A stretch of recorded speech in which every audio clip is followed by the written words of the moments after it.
നമസ്കാരം കൂട്ടുകാരെ, കണ്ണനും ചിറ്റ യൂട്യൂബ് ചാനലിലേക്ക് എല്ലാവർക്കും സ്വാഗതം. ഇന്നൊരു പൊതിച്ചോറിൻ്റെ വീഡിയോ ആണ് കേട്ടോ. ചോറ് വയ്ക്കാൻ വേണ്ടിയിട്ട് കലം കഴുകി വൃത്തിയാക്കി അതിൽ വെള്ളം ആവശ്യത്തിനെടുത്ത് ചൂടായി വന്നപ്പോൾ അരി കഴുകിയിടുന്നുണ്ട് കേട്ടോ. ഇനി നമ്മൾ കുമ്പളങ്ങയും തക്കാളിയും ഉണക്ക ചെമ്മീനും തേങ്ങ അരച്ച് വെക്കണ ഒരു കറിയാണ് ഉണ്ടാക്കാൻ പോണത്. അതിനായിട്ട് ചട്ടി അടുപ്പിൽ വെച്ചിട്ട് അതിൽ കഴുകി വൃത്തിയാക്കിയ കുമ്പളങ്ങ കഷ്ണങ്ങളും ഒരു പച്ചമുളക് എടുത്തിട്ടുള്ളത്. അത്യാവശ്യം വലിയ പച്ചമുളകായിരുന്നു, അതുകൊണ്ടാണ് ഒരെണ്ണം എടുത്തത്.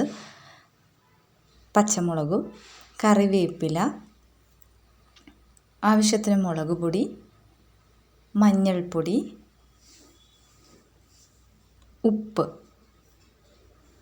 ഈ കഷ്ണങ്ങൾ വേവാൻ ആവശ്യമായ വെള്ളവും കൂടി ഒഴിച്ചിട്ട് നമുക്ക് വേവിക്കാനായിട്ട് മാറ്റി വയ്ക്കാം. കുമ്പളങ്ങ ഏകദേശം വെന്ത് വരുമ്പോൾ അതിലേക്ക് ചെറുതായിട്ട് അരിഞ്ഞ തക്കാളി ചേർത്ത് കൊടുക്കുന്നുണ്ട്. ഇനി ഇതിലേക്ക് തേങ്ങ ആവശ്യത്തിന് വെള്ളം ഒഴിച്ച് മിക്സിയുടെ ജാറിൽ അരച്ചെടുത്തിട്ട് വെന്ത കഷ്ണങ്ങളിലേക്ക് ഈ തേങ്ങയും ചേർത്ത് കൊടുക്കുന്നുണ്ട്. ഇനി പാൻ അടുപ്പിൽ വെച്ചിട്ട് നമ്മൾ തലയും വാലും ഒക്കെ കളഞ്ഞ് കഴുകിയെടുത്ത ചെമ്മീൻ ഒന്ന് ഫ്രൈ ചെയ്തെടുക്കണം. വെളിച്ചെണ്ണ ഒന്നും ഒഴിക്കണ്ട, വെറുതെ ഒന്ന് ചൂടാക്കിയെടുക്കാം.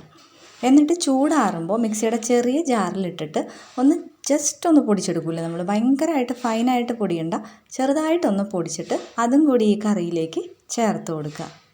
കറിക്ക് ഉപ്പെല്ലാം ഉണ്ടോയെന്ന് ഇത് തിളച്ച് വരുമ്പോൾ ഒന്ന് നോക്കണം കേട്ടോ. ഇനി നമുക്ക് കടുക് താളിക്കാം. പാൻ അടുപ്പിൽ വെച്ചിട്ട് കുറച്ച് വെളിച്ചെണ്ണ ഒഴിച്ചു കൊടുക്കുക. വെളിച്ചെണ്ണ ചൂടായിട്ട് വരുമ്പോൾ കടുക് ഇട്ട് കൊടുക്കുക. ഇനി ഒരു ഉണക്കമുളകാണ് എടുത്തത്, അത് ഇട്ട് കൊടുത്തിട്ടുണ്ട്. കറിവേപ്പില ഇട്ടതോടുകൂടി അടുക്കള കത്തിപ്പോയനെ ഗൈസ്. ഇനി കടുക് താളിച്ച് അങ്ങോട്ടേക്ക് ഒഴിക്കുക. ഇനി തേങ്ങാ ചമ്മന്തിക്ക് തേങ്ങയും മുളക് പൊടി, ഉപ്പ്, ചെറിയ ഉള്ളി, പുളി ഇത്ര എടുത്തിട്ടൊരു തേങ്ങാ ചമ്മന്തി ഉണ്ടാക്കി വെച്ചിട്ടുണ്ട്.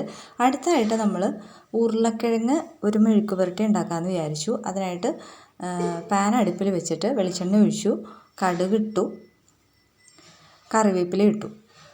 എന്നിട്ട് നമ്മൾ അരിഞ്ഞു വെച്ച ഉരുളക്കിഴങ്ങും പച്ചമുളകും കൂടി ചേർത്ത് കൊടുക്കണം.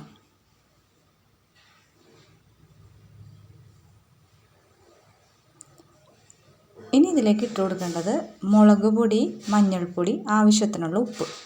എന്നിട്ട് ഫ്ലെയിം നല്ലോണം കുറച്ച് വെച്ചിട്ട് ഈ വെളിച്ചെണ്ണയിൽ തന്നെ കിടന്ന് ഇത് വെന്തോളും. വേറെ എക്സ്ട്രാ വെള്ളമൊന്നും ചേർക്കേണ്ട ആവശ്യമില്ല. 2 വെളുത്തുള്ളി ചതച്ചും കൂടി ഇടുന്നുണ്ട് കേട്ടോ.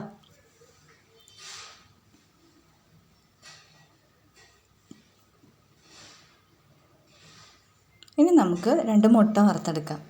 സവാള, ഇഞ്ചി, പച്ചമുളക്, കറിവേപ്പില ഇതെല്ലാം കൂടി അരിഞ്ഞിട്ട് അതിലേക്ക് കുറച്ച് മുളക് പൊടി, ഉപ്പും, നമ്മൾ 2 മുട്ട എടുത്ത് ആ മുട്ടയും പൊട്ടിച്ചൊഴിച്ച് നന്നായിട്ട് അടിച്ചെടുക്കുക. എന്നിട്ട് പാൻ അടുപ്പിൽ വെച്ചിട്ട് വെളിച്ചെണ്ണ ഒഴിക്കുക. ചട്ടിയുടെ എല്ലാ ഭാഗത്തേക്കും വെളിച്ചെണ്ണ എത്താൻ വേണ്ടിയിട്ട് ഒന്ന് ചുറ്റിച്ച് കൊടുക്കുന്നുണ്ട്. എന്നിട്ട് നമ്മൾ അടിച്ചു വെച്ച മുട്ട അതിലേക്ക് ഒഴിച്ചു കൊടുക്കുക. മുട്ട പൊട്ടാതെ മറിച്ചിടുക എന്നുള്ള കൃത്യം ഇവിടെ നിർവഹിച്ചിട്ടുണ്ട് ഞാൻ. നമ്മുടെ എല്ലാ കൂട്ടങ്ങളും ഇവിടെ റെഡി ആയിട്ടുണ്ട്. കറി, അതുപോലെ മെഴുക്ക് പുരട്ടി, ചമ്മന്തി, മുട്ട വറുത്തത്, പിന്നെ മീൻ വറുക്കുന്നതിൻ്റെ വീഡിയോ ഞാൻ വിട്ടുപോയി എടുക്കാൻ. ഇനി ഒരു ഇല മുറിച്ചുകൊണ്ട് വന്നിട്ട് ഗ്യാസ് സ്റ്റവിൻ്റെ മുകളിൽ വെച്ചിട്ട് തന്നെയാണ് ഞാനതൊന്ന് ജസ്റ്റ് വാട്ടിയെടുക്കുന്നത്. ഈ ഇലയിലാണ് നമ്മൾ പൊതിയുന്നത്. അപ്പം നമ്മുടെ എല്ലാ ഐറ്റവും റെഡി ആയിട്ടിരിപ്പുണ്ട്. നമുക്ക് ഇത് പൊതിയണ്ടേ, അതിനായിട്ട് ആദ്യം തന്നെ നമുക്ക് ചോറ് വിളമ്പി കൊടുക്കാം.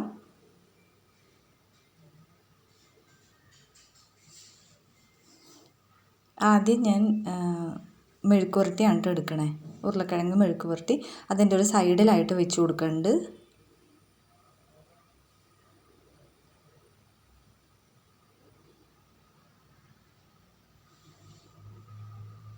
ഇനി ചമ്മന്തി ചെറിയൊരു ഉരുളയാക്കിയിട്ട് അത് ഒരു സൈഡിൽ വെച്ച് കൊടുക്കുന്നുണ്ട്. മുട്ട വറുത്തത് വെച്ചു. ഇനി ഈ വാഴയിലയിലാണ് മീൻ വറുത്തത് വെക്കണത്. അതൊന്ന് പൊതിഞ്ഞിട്ട് അതും വെച്ചു. പിന്നെ നമ്മൾ പപ്പടം വറുത്തതും കറിയും വേറെ പാക്ക് ചെയ്തിരിക്കുകയാണ്. ഇത്തിരി അച്ചാർ, നാരങ്ങ അച്ചാറാണ്, അതും കൂടി വെച്ച് കൊടുത്തു കഴിഞ്ഞാൽ നമുക്കിത് പൊതിഞ്ഞെടുക്കാം കേട്ടോ. അപ്പോൾ നമ്മുടെ പൊതിച്ചോറ് ഇവിടെ റെഡി ആയിട്ടുണ്ട്. ഇനി ഇത് ഭംഗിയായിട്ട് പൊതിഞ്ഞെടുക്കുക എന്നുള്ള പരിപാടിയും കൂടി ബാക്കിയുള്ളൂ. എല്ലാം കറിയും പപ്പടവും ഞാൻ അതിൻ്റെ പുറത്താണ് കേട്ടോ വെച്ചത്. പിന്നെ ഇതുപോലെ പൊതിഞ്ഞെടുത്താൽ നമ്മുടെ പൊതിച്ചോറ് ഇവിടെ റെഡിയായി കിട്ടിയിട്ടുണ്ട്. എല്ലാവർക്കും ഇഷ്ടപ്പെട്ടു എന്ന് വിചാരിക്കുന്നു. ചാനൽ സബ്സ്ക്രൈബ് ചെയ്യാൻ മറക്കല്ലേ. എല്ലാവർക്കും നല്ലൊരു ദിവസം ആശംസിക്കുന്നു. Thank you.